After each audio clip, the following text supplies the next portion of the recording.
Welcome to Uyirmai YouTube channel. எல்லாருக்கும் வணக்கம்.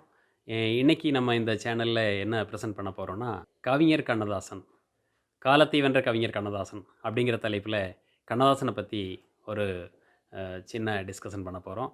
எத்தனையோ கவிஞர்களை நம்ம பார்த்துருக்கோம். அந்த காலத்துலேருந்து புலவர்கள் அப்படின்லாம் தாண்டி பார்த்திங்கன்னா, நம்ம ரொம்ப அறிமுகமான இந்த 20ஆம் நூற்றாண்டு கவிஞர்னு பார்த்திங்கன்னா பாரதியார், அப்புறம் பாரதிதாசன். இந்த பட்டியலில் இன்றைக்கு வரைக்கும் பார்த்திங்கன்னா கவிஞர் வைரமுத்து வரைக்கும் எல்லாருமே இருக்காங்க. ஆனால் இடையில கவிஞர் வாலி, கவிஞர் கண்ணதாசன் மாதிரியான கவிஞர்களை எல்லாம் நம்ம வந்து இந்த தலைமுறைக்கு எடுத்துகிட்டு போகணும் அப்படிங்கிற ஒரு முயற்சி தான் இப்போ இந்த உயிர்மை சேனல் மூலமாக நாங்கள் பண்ண போகிறோம்.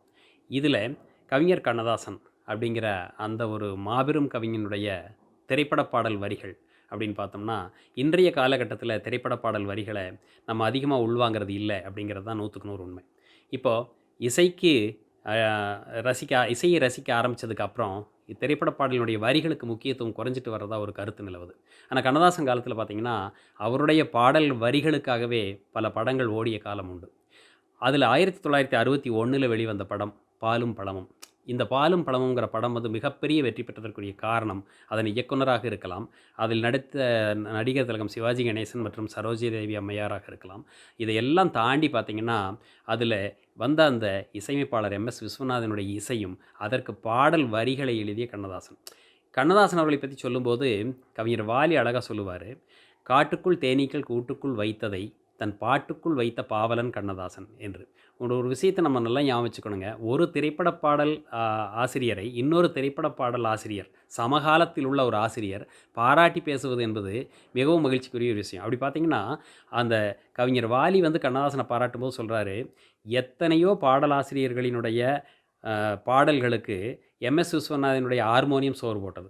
எத்தனையோ பாடலாசிரியர்களுக்கு MS விஸ்வநாதனுடைய ஹார்மோனியம் சோறு போட்டது. ஆனால் அந்த ஹார்மோனியத்திற்கே சோறு போட்டவன் கண்ணதாசன் அப்படின்னு ஒரு விளக்கம் சொல்லுவார். அவர் இன்னொன்று கூட சொல்லியிருப்பார். கண்ணதாசனை பற்றி ரொம்ப நல்லா புரிஞ்சுக்கணுன்னா வாலியினுடைய இந்த ஆத்மார்த்தமான வரிகளை நம்ம கொஞ்சம் பார்க்கணும். என்ன சொல்ல வர்றாருன்னா, தமிழில் உயிரெழுத்துக்கள் மொத்தம் 12 தான். தமிழில் உயிரெழுத்துக்கள் மொத்தம் 12 தான். ஆனால் கண்ணதாசன் வாய் திறந்தால் அத்தனை எழுத்துக்களுக்கும் உயிர் வந்து ஒட்டி கொள்ளுகிறதே எப்படி என்று கேட்டிருப்பார். இப்படிப்பட்ட ஒரு கவிஞனாகிய கண்ணதாசன் எழுதிய ஒரு மிகச்சிறந்த பாடல் இந்த பாலும் பழமும் என்ற 1961 வெளிவந்த அந்த திரைப்படத்திலே இருக்கிறது. அந்த பாடல் தான் நான் பேச நினைப்பதெல்லாம் நீ பேச வேண்டும். நான் பேச நினைப்பதெல்லாம் நீ பேச வேண்டும். இந்த பாடலை எல்லோருமே பெரும்பாலும் கேட்டிருப்பார்கள். குறிப்பாக 40 வயதுக்கு மேற்பட்டவர்கள், 50 வயதுக்கு மேற்பட்ட சந்ததியினர் மிக இந்த பாடலை அதிகமாக ரசித்து கேட்டிருப்பார்கள். ஆனால் இன்றைய இளைய சமுதாயத்திற்கு இந்த பாடல் சென்று சேர்ந்திருக்கிறதா அப்படின்னு பார்த்தோம்னா இல்லை. அப்போ இந்த பாடல் அப்படி என்ன தான் இருக்குது அப்படின்னா, இசையோடு சேர்ந்து ரசிக்கப்பட்ட இந்த பாடலில் அந்த பாடல் வரிகளை நம்ம கொஞ்சம் எடுத்து பார்க்கணும். பார்க்கும்போது அதனுடைய உள்ளார்ந்த அர்த்தம் புரியும் போது நாம் மெய்சிலிர்த்து போகிறோம். காவிய கவிஞன் கண்ணதாசன்கிறத நம்ம ஒத்துக்குவோம். இப்போது நான் பேச நினைப்பதெல்லாம் நீ பேச வேண்டும் என்று ஆரம்பிக்கும் போதே கணவன் மனைவி இருவரும், காதலன் காதலியாக இருந்து கணவன் மனைவியாக மாறுகிற இருவரும், நான் பேச நினைப்பதை நீ பேசிவிட்டால், எந்த ஒரு ஃபேமிலியிலையுமே என்ன ஆகும்னா, முதல்ல இந்த பேச்சில் தான் வந்து கான்ட்ரவர்சி வரும். கான்ட்ரவர்சி இல்லாமல் இருந்ததுன்னா அது குடும்பம் இல்லை. இருந்தாலும் கான்ட்ரவர்சி வந்து அந்த கான்ட்ரவர்சி வராமல் தவிர்க்கிறதுக்குரிய முதல் வரியாக அந்த பாடல் ஆரம்பிக்கிறது. நான் பேச என்ன நினைக்கிறேனோ அதை நீ பேசிவிட்டால், நீ பேச நினைப்பதையெல்லாம் நான் பேசிவிட்டால் அந்த இடத்திலே ஒரு உறவு பலப்படும் என்ற அந்த பாடல் வரியினுடைய ஆரம்பமே நம்மை ஒரு அருமையான குடும்ப தத்துவத்திற்கு அழைத்து செல்கிறது. நான் பேச நினைப்பதெல்லாம் நீ பேச வேண்டும், நாளோடும் பொழுதோடும் உறவாட வேண்டும். நாளும் பொழுதும் என்றால் இரவும் பகலும், இரவும் பகலும் நாம் உறவு பிரியாமல் இருக்க வேண்டும், நாளோடும் பொழுதோடும் உறவாக வேண்டும் என்று ஆரம்பிக்கிற அந்த வரிகள் அப்படியே தொடர்ந்து செல்லுகிறது. தொடர்ந்து செல்லும்போது அந்த வரிகளை உற்று நோக்கினால் அதில் மிகப்பெரிய ஒரு ஆனந்தமான சுகம் இருக்கிறது. அப்படி செல்லுகிற அந்த வரிகள் அந்த நாயகன் சொல்லுகிற வரிகளாக, பாடுகிற வரிகளாக வருகின்ற வரிகளிலே, நான் காணும் உலகங்கள் நீ காண வேண்டும். இந்த வரி நான் காண்கின்ற உலகங்கள், கனவில் கண்ட உலகமாக காணும் உலகமாக இருந்தாலும் சரி, நினைவில் காணும் உலகமாக இருந்தாலும் சரி, இப்படி நான் காண்கின்ற எல்லா உலகத்தையும் நீயும் காண வேண்டும் என்று கணவன் விரும்புகிறான். அதோடு மட்டும் அவன் விரும்பவில்லை. அந்த இடத்துல ஒரு பொசசிவ்னஸ் பதிவு செய்கிறார் கவிஞர். பாருங்களேன், எவ்வளவு அழகான ஒரு பொசசிவ்னஸ்.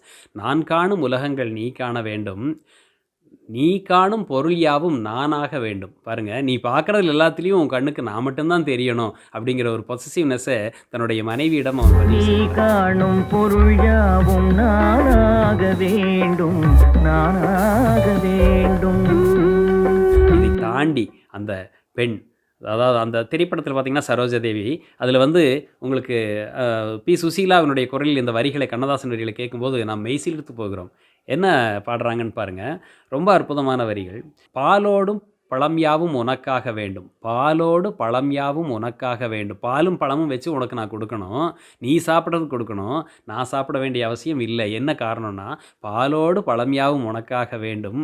பாவை உன் முகம் பார்த்து பசியாற வேண்டும்." நீ சாப்பிடணும். உன் முகத்தை பார்த்தாலே எனக்கு பசி ஆறிரும் அப்படின்னு ஒரு பதிவு பண்ணுறாங்க. பெண்கள் எப்போதுமே தன் கணவனை கொண்டாடுபவர்கள். அதனால் அந்த இடத்துல கண்ணதாசன் பதிவு செய்கிறான், "தன் கணவன் சாப்பிட்டால் போதும், அவன் முகத்தை பார்த்து நாம் பசியாறி விடலாம்" என்ற வரிகள் அங்கே "பாலோடு பழம் யாவும் உனக்காக வேண்டும், பாவை உன் முகம் பார்த்து பசியாற வேண்டும்" என்ற அற்புதமான இதோடு நின்றுவிடவில்லை. அடுத்த வரி இன்னும் கொஞ்சம் ஒருபடி மேலே செல்லுகிறது. அந்த வரி, "ஒரு கணவனுக்கு தாய்க்கு பிறகு தாரம்தான் தாயாக இருந்து பார்த்து கொள்ள வேண்டும்." அதனால தான் தாய்க்கு பின் தாரம் என்றார்கள். அந்த மனைவியானவள் கணவனை ஒரு தாய் எப்படி பேரன்போடு பார்த்து கொள்கிறார்களோ அப்படி திருமணத்திற்கு பிறகு மனைவி பார்த்து கொள்ள வேண்டும். அதனால் அந்த பெண் பாடுவதாக அந்த வரிகள் அமைந்திருக்கின்றன. எப்படி எழுதியிருக்காரு பாருங்களேன். "மனதாலும் நினைவாலும் தாயாக வேண்டும், மனதாலும் நினைவாலும் தாயாக வேண்டும், மடிமீது விளையாடும் சேயாக வேண்டும்." இந்த வரியில இப்படியே விட்டிருந்தா கூட நமக்கு புரிஞ்சிருக்கும்.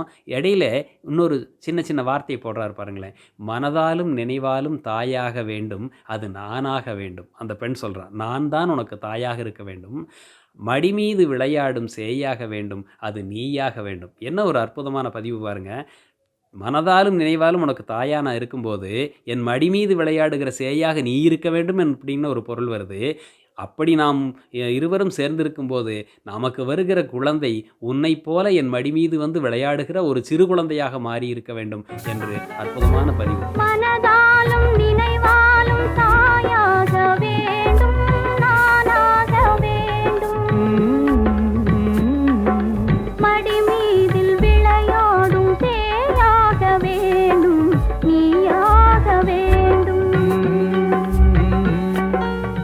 எவ்வளவு ஒரு தாம்பத்தியத்தின் நெருக்கத்தை, அங்கே பாசத்தை இந்த வரிகள் எடுத்து சொல்லுகின்றன. இதையெல்லாம் தாண்டி அந்த கடைசி ஸ்டான்ஸாக்கு போகும்போது பாருங்க, அந்த கடைசி ஸ்டான்ஸா அந்த பாடலினுடைய உச்சம் அப்படின்னு சொல்லலாம். என்ன சொல்ல வர்றாருன்னா, நமக்கு தெரியும் இந்த பிரபஞ்சமே வந்து மிகப்பெரியது. எல்லா உலகங்களும் சேர்ந்தது தான் இந்த பிரபஞ்சம், யூனிவர்ஸ்ன்னு சொல்கிறோம். இதில் நாம் ஒவ்வொருவரும் இந்த பிரபஞ்சத்தின் அங்கம் அப்படிங்கிறது தான் ஆன்மீகத்தினுடைய அடிப்படை தத்துவம். இந்த குடும்ப தத்துவ பாடல் வந்து கடைசியில் முடியும் போது அந்த ஆன்மீக தத்துவத்தை சேர்த்து அப்படியே நமக்குள்ளே கொண்டு வருது. நல்லா யோசிச்சு பார்த்தோம்னா அந்த வரிகளை திருப்பி நான் சொல்கிறேன் பாருங்களேன். "ஒன்றோடு ஒன்றாக உயிர் சேர்ந்த பின்னே, ஒன்றோடு ஒன்றாக உயிர் சேர்ந்த பின்னே, உலகங்கள் நமையன்றி வேறேதும் இல்லை." என்ன வரி பாருங்க. உடல் சேர்ந்த பின்னே என்றவர் எழுதவில்லை, உயிர் சேர்ந்த பின்னே. அப்போ தாம்பத்தியம் என்பதும் கணவன் மனைவி உறவு என்பதும் என்ன, குடும்ப வாழ்க்கை என்பது என்ன? ஒன்றோடு ஒன்று உடல் சேர்வதல்ல, அது ஒன்றோடொன்று உயிர் சேர்வது. ஒன்றோடு ஒன்றாக உயிர் சேர்ந்த பின்னே உலகங்கள் நம்மையன்றி, இந்த பிரபஞ்சத்திலேயே நம்ம தவிர வேற உலகம் எதுவுமே இல்லை அப்படிங்கும்போது, நம் உயிர்கள் இரண்டும் ஒன்று கலந்த பிறகு இந்த பிரபஞ்சத்தில் நாமும் ஒரு துகளாக கலந்து விடுகிறோம். அத்தகைய ஒரு இன்பத்திற்கு நம்மை அது அழைத்து செல்கிறது என்று பதிவு செய்கிறான். ஒன்றோடு ஒன்றாக உயிர் சேர்ந்த பின்னே, உயிர் சேர்ந்த பின்னே, உலகங்கள் நமையன்றி வேறேதும் இல்லை, வேறேதும் இல்லை. இந்த வரிக்கு முதல்லயே இன்னொரு வரி சொல்றாரு. "சொல்லென்றும் மொழி என்றும் பொருள் என்றும் இல்லை." நம்ம இப்படி கலந்ததுக்கப்புறம் நம்மக்கிட்ட அந்த சொல்லு, மொழி, பொருள் இதிலெல்லாம் கருத்து வேறுபாடுகள் வருவதற்கு வாய்ப்பே இல்லை என்பதை அந்த வரி பதிவு செய்கிறது. "சொல்லென்றும் மொழி என்றும் பொருள் என்றும் இல்லை, சொல்லாத சொல்லிற்கு விலையேதுமில்லை, ஒன்றோடு ஒன்றாக உயிர் சேர்ந்த பின்னே உலகங்கள் நம்மையன்றி வேறேதும் இல்லை" என்று பிரபஞ்சத்தின் உயர்ந்த தத்துவமான நாமும் இந்த பிரபஞ்சத்தின் ஒரு துகள் என்பதை உணர வைத்து ஆன்மீகத்தின் உச்சத்திற்கே அழைத்து செல்கிறது அந்த வரி.